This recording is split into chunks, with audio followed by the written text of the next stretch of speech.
ஒரு health insurance போடு அப்படின்னு சொல்லிட்டு நம்ம ஒரு சில பேர்கிட்ட சொல்லணும்னு வச்சுக்கோங்களேன். அவங்க என்ன தெரியுமா சொல்லுவாங்க? எனக்கு எதுக்கு ஹெல்த் இன்சூரன்ஸ்? என்னோட பாடியில இப்ப எந்த பிரச்சனையும் இல்லை, நானே ஹெல்த்தியா இருக்கும்போது எனக்கு எதுக்கு இன்சூரன்ஸ்னு சொல்லிட்டு ரொம்ப கூலா பதில் சொல்லுவாங்க. ஆனா இன்னைக்கு நம்ம வீடியோல நம்ம ஹெல்த் இன்சூரன்ஸை ஏன் யங்காவும் ஹெல்த்தியாவும் இருக்கும் போதே போடணும் அப்படின்றதான் டீட்டெயிலா பார்க்க போறோம். நம்ம யங்காவும் ஹெல்த்தியாவும் இருக்கும் போதே ஹெல்த் இன்சூரன்ஸ் போட்டோம்னு வச்சுக்கோங்களேன், நம்ம இன்சூரன்ஸ் போடுறதும் ரொம்ப ஈஸி, மெடிக்கல் செக்அப் கூட பண்ண வேண்டிய அவசியம் இல்லை, ப்ரீமியமும் ரொம்ப கம்மியாக வந்து வரும். இது மட்டும் இல்லாமல் வெயிட்டிங் பீரியட் ஸ்ட்ரெஸ்ஸும் நமக்கு கிடையாது. இப்போ என்னதான் நம்ம ஹெல்த் இன்சூரன்ஸ் போட்டாலும் ஒரு சில டிசீஸ்க்கு நம்ம அந்த வெயிட்டிங் பீரியட் வரைக்கும் வெயிட் பண்ணியே தான் வந்து ஆகணும், நம்மளால கிளைம் பண்ண முடியாது.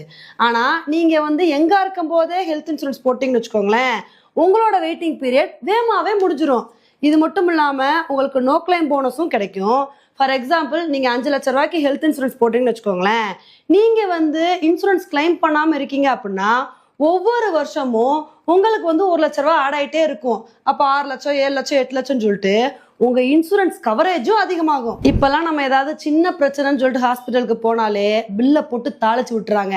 அப்படி இருக்கும்போது எமர்ஜென்சி சுச்சுவேஷனில் நமக்கு ஹெல்த் இன்சூரன்ஸ் எவ்வளோ கை கொடுக்குன்னு சொல்லிட்டு நீங்களே யோசிச்சு பாருங்க. மழை வர்றதுக்கு முன்னாடி கொடை பிடிக்கிறதாங்க ரொம்ப முக்கியம். மழை வந்ததுக்கு அப்புறம் கொடையை தேடணும் அப்படின்னா நினைஞ்சுதானே ஆகணும்.